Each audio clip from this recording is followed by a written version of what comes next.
What's up, everybody? Welcome into another edition of the CanesInSight podcast here at the CanesInSight studios. I am your host, Peter Ariz, alongside D-Money. We have a big show ahead here talking spring game recap. But of course, as always, go on the YouTube page, like, subscribe, comment. We're on all the social media channels. Follow us on there, Twitter, Instagram, Facebook. As you can see, we're making a big push with content lately, and that's only going to get ramped up as we get closer to the season. And also, if you guys have not checked it out already, go look at the CanesInSight shop. You can get your CanesInSight merch on there. Obviously, your classic CanesInSight shirts, and then some stuff that you guys may be familiar with on the board, some slogans, stuff like that. And we have more coming, but go on there and support the CanesInsight.com Champion shop. hoodies also. Good material, guys. So, we didn't go cheap here. You're getting stuff that's going to last a long time. So go on there and support. But, D, we have spring game recap. Obviously, Friday night, we had, broken it down last week, stuff we were looking for.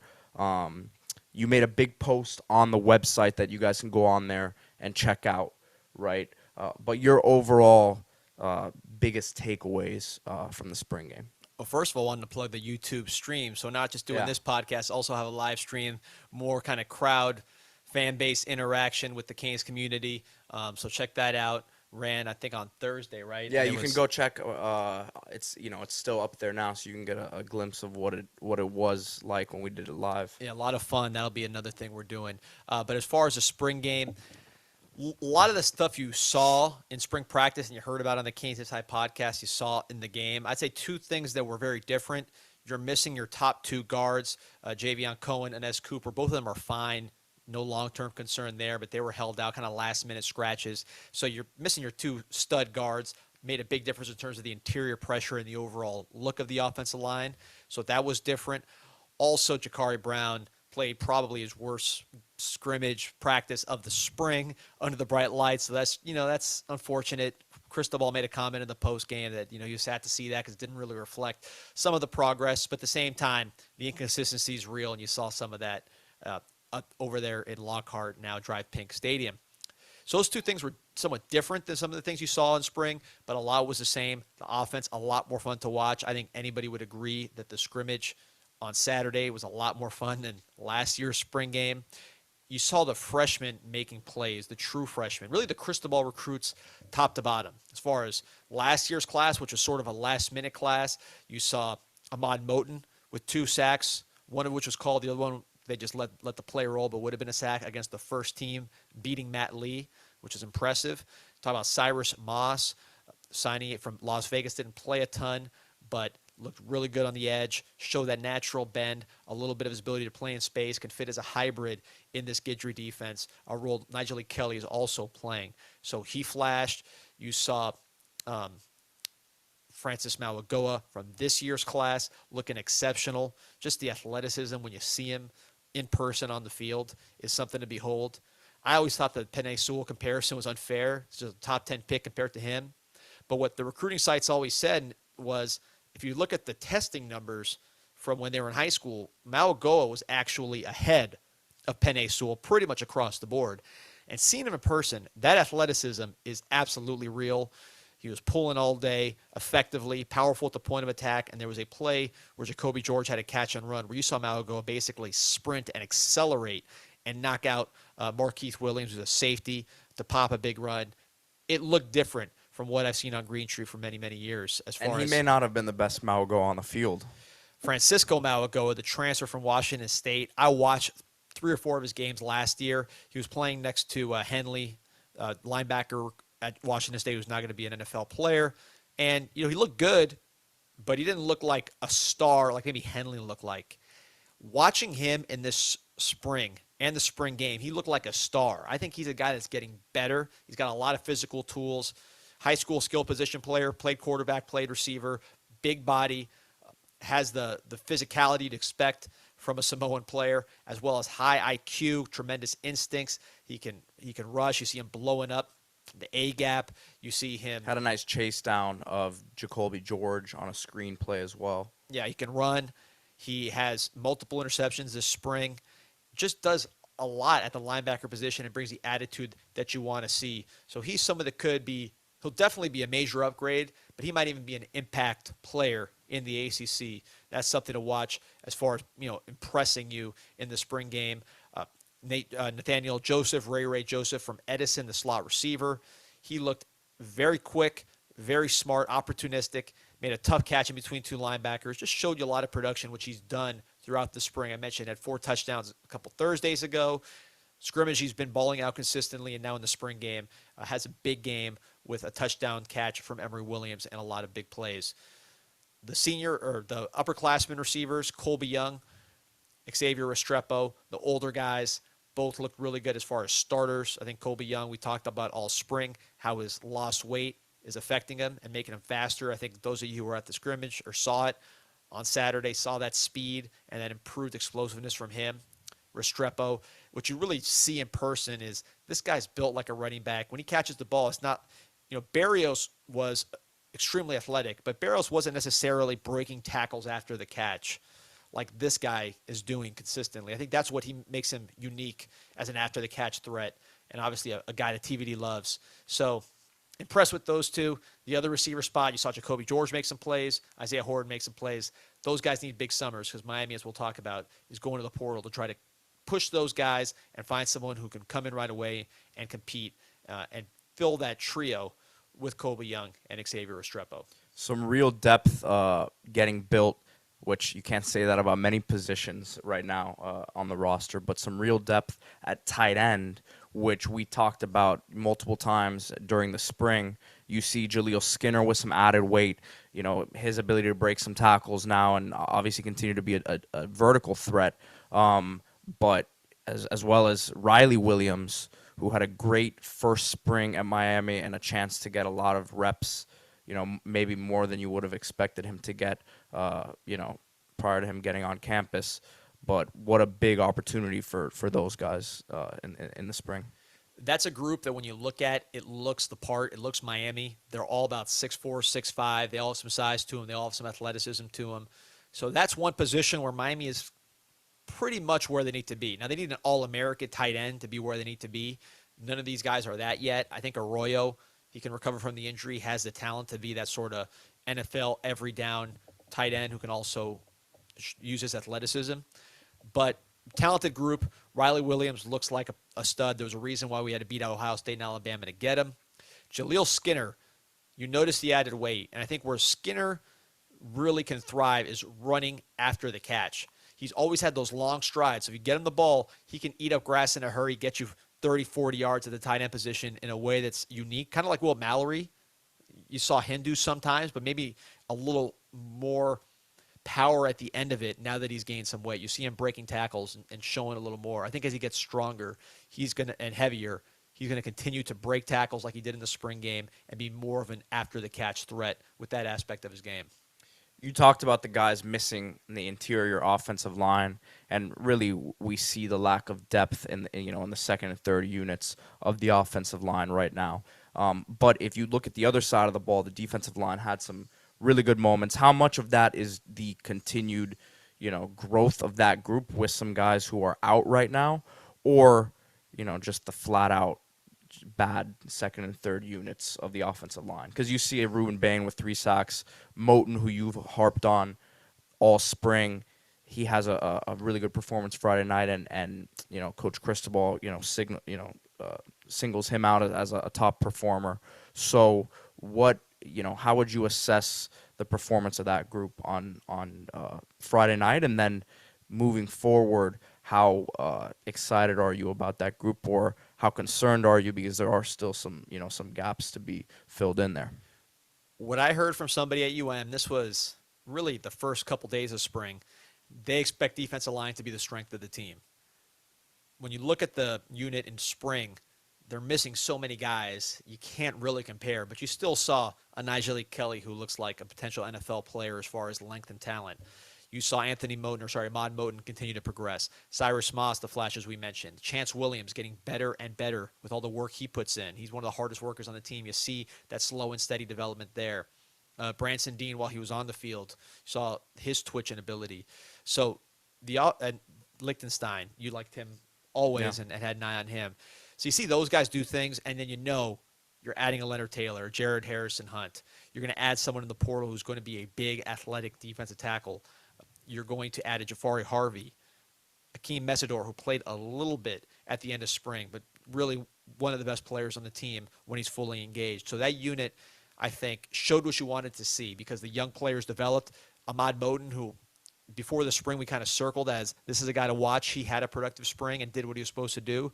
So to me, no injuries, no serious injuries. Very encouraged by That's the that. I progress mean, of that group. right there, the no injuries thing is a huge thing coming out of spring because you had a lot coming in to spring, but it doesn't seem like there's anything moving forward that the team should really worry about. Yeah, knock on wood, that'll be a full group. And again, you mentioned Ruben Bain. He had a coverage sack on Jalen Rivers. He was able to beat Samson Okunlola frequently during the spring. Also beat Francis. He's a real player. His size will translate, even though he's short. He's lower body thick, and he knows how to use his strength, long arms, etc. I think that will be college ready, even though he's not going to grow during his college time as far as upwards, but physically I think he's ready to hold up and play, advance from a technique standpoint, elite from a motor standpoint. He'll play right away, and I could see him getting 5 or 6 sacks this season just because his motor's so relentless. Talk about the secondary a little bit. We're not going position by position here, but that's going to be a group, especially the cornerback spot, that you'd expect more movement in the portal. But I think Daryl Porter did a good job on Friday night. The corners played well in the spring game. Up and down spring, but good spring game. Daryl Porter, solid player. You know what you're getting. He has film. You could pop in tape of him at West Virginia against Oklahoma, doing a nice job against that passing attack. So you know what you're going to get from him. I thought Devontae Brown was the best corner all spring, who you've talked about as being a potential NFL guy. It really shows up the difference between him and Porter at the catch point. Because where Porter might have good coverage and they still catch it over him, much more difficult. It's like Jacoby George, that perfect pass that went right over his shoulder. Much more difficult to do against a Devontae Brown with his length and ability to disrupt right there at the catch point.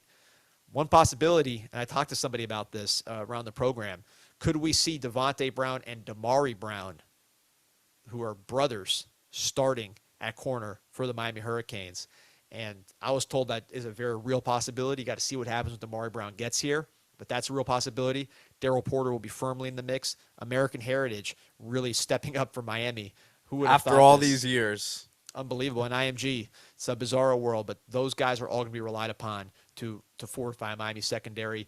Plus, again, an aggressive campaign in the portal for cornerbacks. So let's just get right into that, because that's you made a post on the website. It pretty much looks like they're going to try to add someone at every spot, just about. First of all, do you have any names? I know guys will be entering the portal throughout the week. There's going to be a lot of names that come up, and some more premier names that aren't necessarily there just yet. But how quickly do you expect them to start moving on this? Because we saw last year that might have been a little bit of the issue, especially in the beginning, is not being aggressive enough from the jump. Obviously, you saw them go after a ton of guys and add a ton of guys, for the spring now. But they've had a chance to see some of those guys. You might kind of realize what you have, and now they have to reassess things. Cristobal has not been shy in saying that they're going to make runs at a ton of guys in the portal. So again, how quickly do you see them working, and what are the numbers going to look like? I'm told expect a flood in the portal. They're going to be extremely aggressive. It's going to come fast. So there might be news by the time this podcast hits. You're listening to this podcast on the way to work. Check CanesInsight.com and the forums when you pull in, because it's happening that fast. The name we know, Lou Cristobal from Georgia State, started a bunch of games for them. Obviously, the nephew of Mario Cristobal. His dad, Lou Cristobal, also Louis Cristobal, played at Miami. So he's a natural as far as the backup center. People aren't going to get excited about that. A Georgia State kid, what's the big deal? But Miami does need a backup center, and that's something that they want to add. He's the name we know, but he's certainly not going to be the last name or anywhere near the biggest name. I've been saying it consistently, but I've received confirmation. Running back, wide receiver, which may not be two. It may just be one based on the way some guys played in spring, but could be two, depending on how things play out. Defensive tackle, big and athletic, not just a plugger, potentially a linebacker, nickel, and then one or two corners. Big shopping list, but that's what they're looking for. And if a backup quarterback comes in that can play right away and doesn't mind being a backup, that will be something that they absolutely explore. So we've been saying the same thing, but I can tell you it's happening, and you will see these names pop up pretty quickly. And I think some of the names will excite people, but you got to let the process play out. We'll see how the whole thing develops. A lot of this is fluid. Miami doesn't know who's going in the portal, so a lot of it is reactive. But Miami is in position to be very, very aggressive once they see the portal start dropping names at those positions.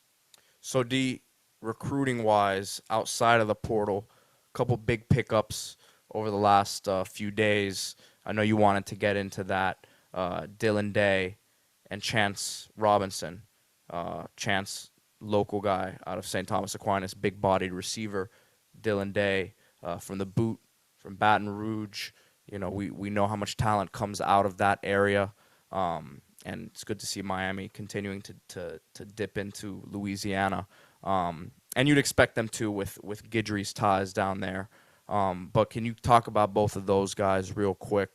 Obviously, great to continue adding receiver talent, but I know they're excited about Day on the other side, who doesn't have as much hype as Robinson, but I think those are equally as important pickups. Yeah, we'll start with Chance Robinson, blue chip player out of St. Thomas Aquinas, wide receiver, 6'1.5", verified to 6'2", big body guy, craftsman. You watch his film, his releases are as good as it gets. You see him cook Antoine Jackson, former Miami commit, who ended up leaving the class. But Chance Robinson is really, that's what he brings, is the craft of the releases, the routes, very good hands. Really good hands. He's not somebody who's going to run a 4.3, but he's fast enough. And again, 6'2", when you combine it with the craft, that's what plays. Even up to the NFL level, those are the guys that make plays. Those are your Devontae Adams of the world. Those are your Cooper Kupps of the world, the craftsmen.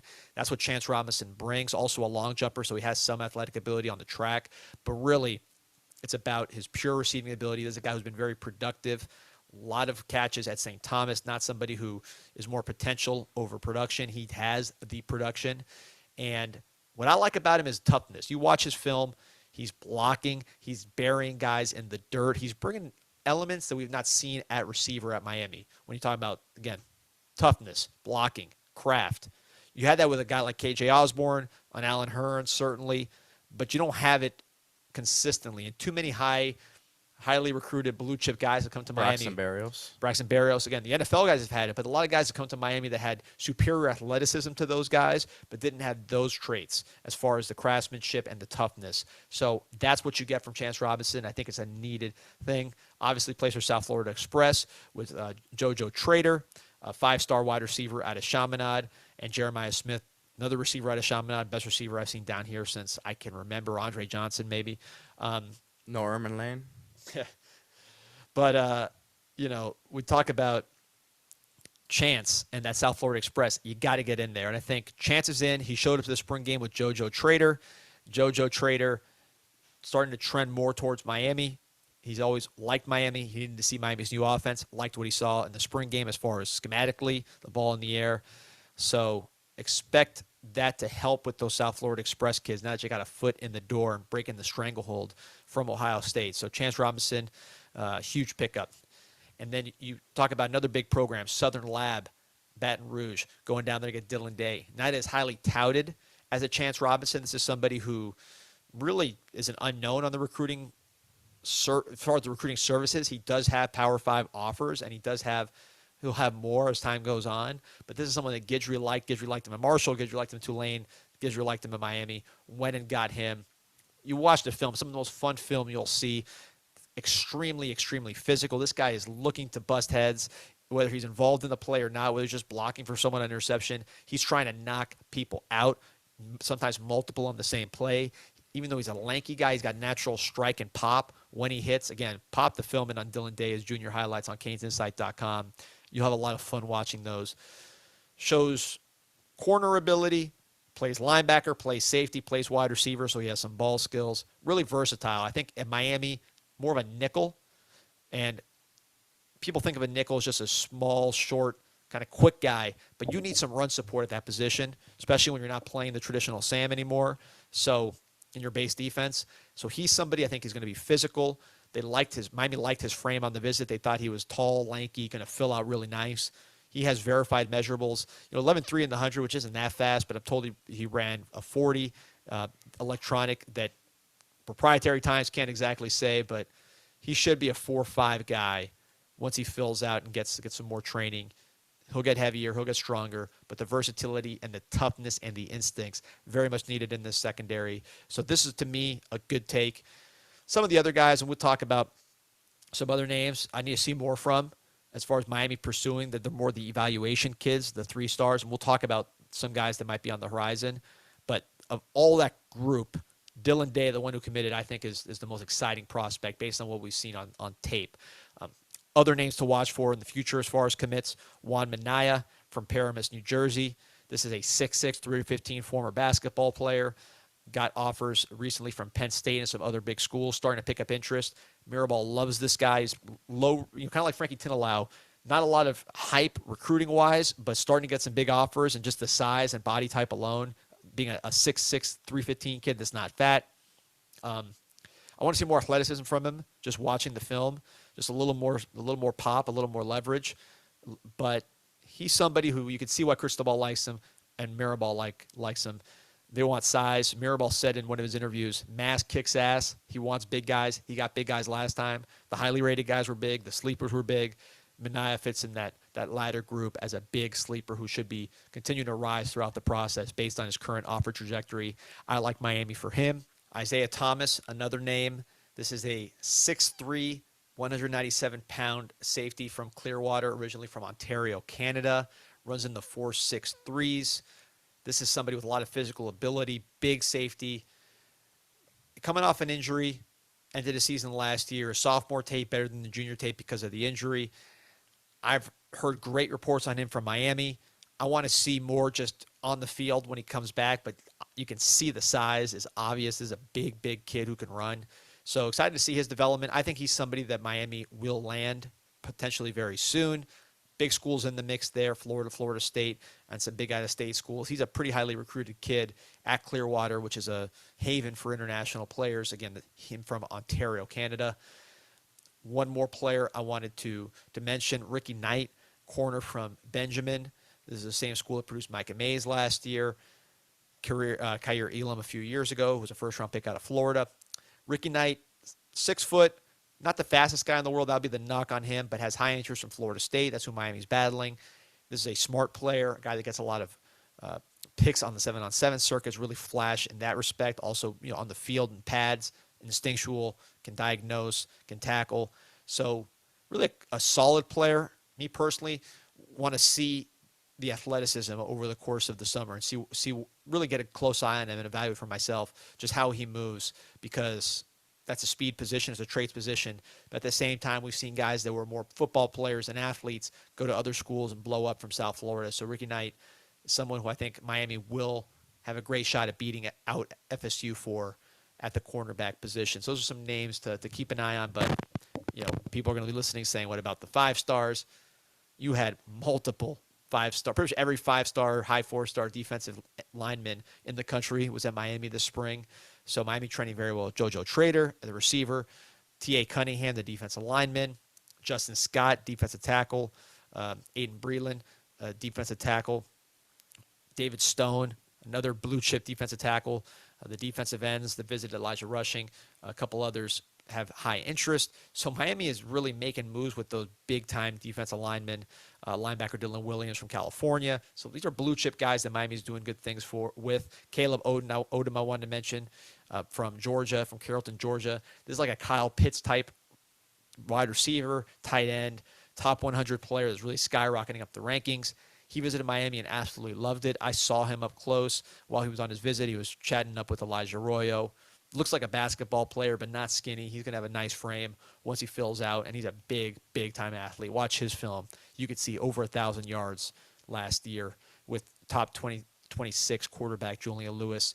He is somebody who's very, very impressive, and I think Miami has a great shot with him and is trending in the right direction. So the blue chips, Don't worry, they're still around, but I think the next group is going to be more of the evaluations, committing and locking in a spot early. Two more names I want to mention as far as portal and recruiting. Chris Wheatley-Humphrey out of South Plantation, a running back who was extremely productive last year. Miami loves him. He's a big riser.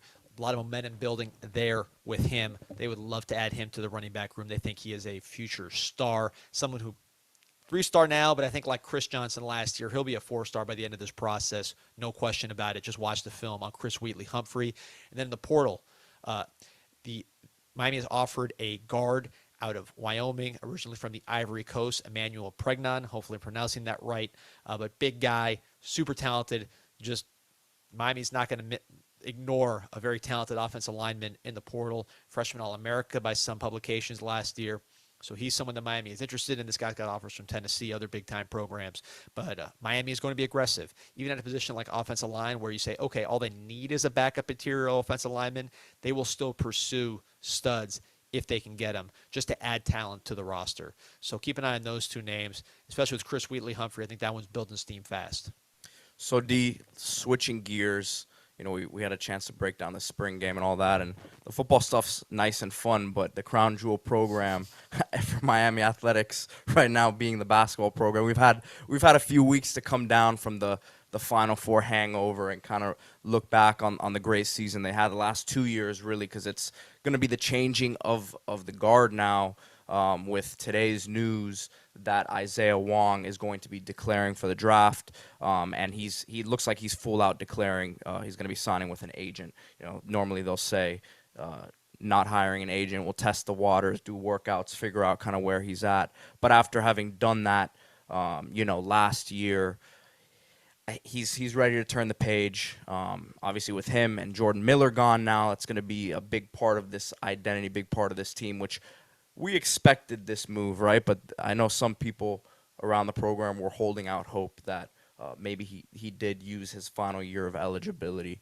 But he's moving on, and just looking at the legacy that he leaves at Miami, 2 Elite Eights, a Final Four, ACC Player of the Year, a guy who really got better throughout his Miami career. I know that when he was early on in his career, you'd see flashes, but there were a lot of frustrating moments, some of the shot selection, things of that nature, but you got to give him credit for really evolving as a player, and just being a very highly accomplished player here at Miami. Ton of big shots. He is a shot maker at his core. I think him for the next level, continuing to be someone who can be a true point guard, someone who can run an offense, is going to be big for him.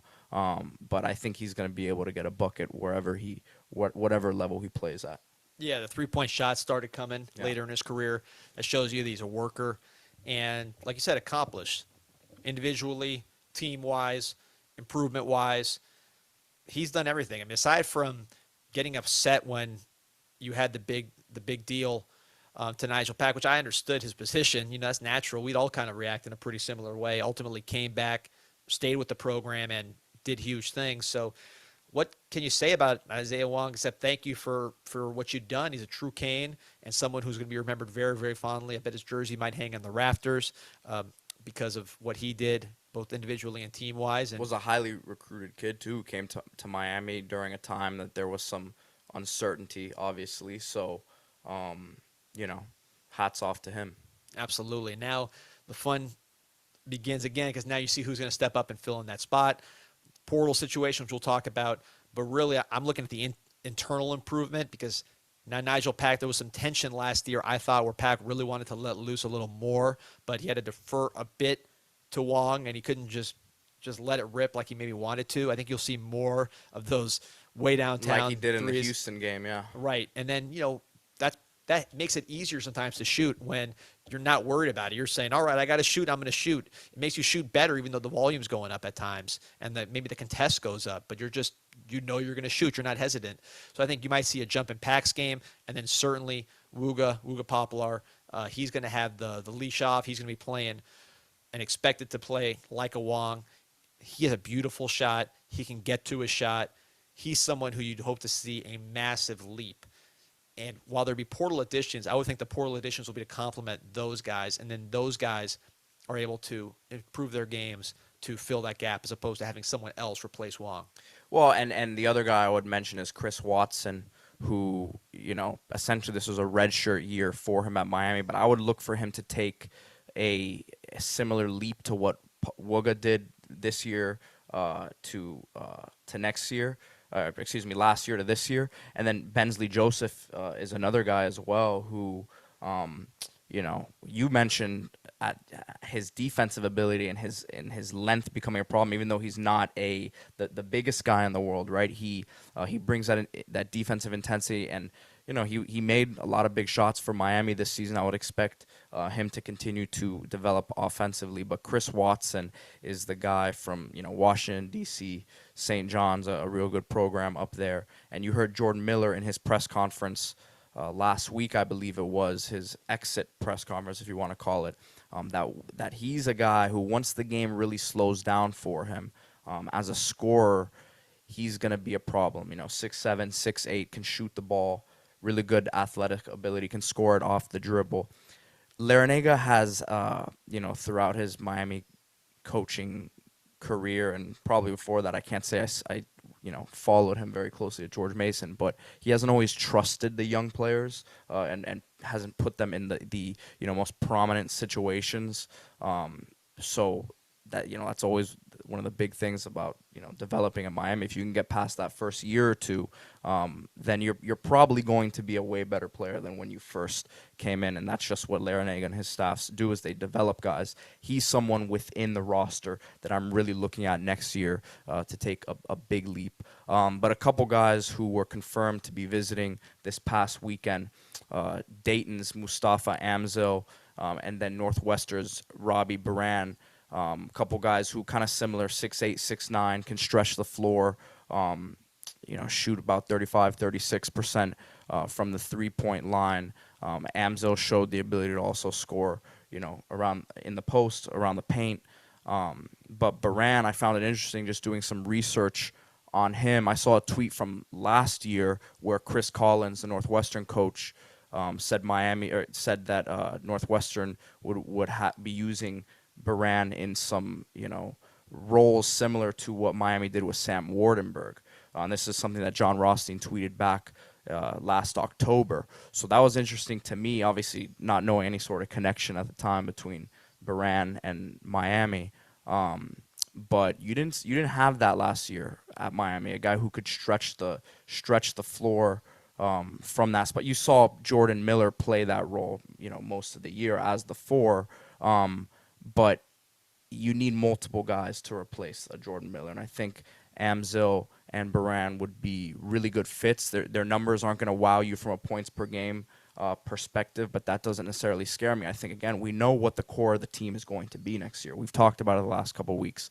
Pack, Omir, Wooga Poplar, and now they'll go add some pieces that really fit into what they're trying to do. So I would like to see them, and it's already been confirmed that Miami has made contact with Matthew Cleveland from Florida State, but he's the guy that I'm looking at right now. We'll see what news comes out over the next week or so, but he's a guy that I think could really. You're already getting a lot of top 5, top 10 predictions for Miami, but a Matthew Cleveland who has been a projected lottery pick, a projected first-round pick at times, leaves a Florida State, always has been known for his upside on the defensive end. But took a big leap this year as a three-point shooter, shot 17% as a freshman from 3, shot 35% this year, averaged 13, 14 points a game. But again, he's not a guy coming in that you need to score 20 points a game, but the upside that he brings, right, his talent level overall, him just being that wing defender, really next-level type talent, right? Could he come to Miami and hopefully develop his offensive game even more under Larrañaga and staff? It remains to be seen, what his recruitment's going to look like. And again, he would be coming to a situation where there are other guys who are going to need shots. But man, if you could land him, then that's, to me, a top 5 team without a doubt heading into next season. Yeah, you mentioned replacing Jordan Miller. That to me is going to be harder than Wong. Yeah. There's internal replacements for Wong. Miller's the one you have to go outside and piece together that contribution. So Excited to see it. There's a lot of Jordan Miller's momentum. passing ability. Sorry to cut you off, Please. but that was really, to me, what a lot of people, are not going to see in the box score. But his ability to slow things down, not only when Miami needed a bucket, but controlling the pace of the game and being a point forward. When, again, Pack and Wong are not; those guys are shot makers at the end of the day, right? But in terms of facilitating the offense, that's what Jordan Miller did most of the time for Miami. And you had Charlie Moore the year before, so you need to fill that gap. I'm not sure if Pac's going to do it or Wooga, so that's another one that we'll have to see how that plays out. But yeah, exciting things on the basketball side, obviously, as well as the football side now with spring football wrapping up. Again, guys, we're gonna have a lot of great content coming leading into the season now, and you'll see our studio continue to evolve. Like, subscribe, comment, and like D-Money said, pay attention to the live shows. We're gonna be doing those every week. Gonna be bringing some people on there as well, having fun with it. So join us on there. I know those will get interesting when the season starts too. Yeah, I'll have a lot of fun with those. Subscribe, you get notifications when they start, and you can jump on and start making fun of Pete and whoever and getting your questions on there. But looking forward to the summer. It's portal season. It's gonna be interesting. So stay tuned because it's gonna be moving fast. CanesInsight.com. Check the forum route you get in front of the computer. I guarantee you some news is broken. Go Canes.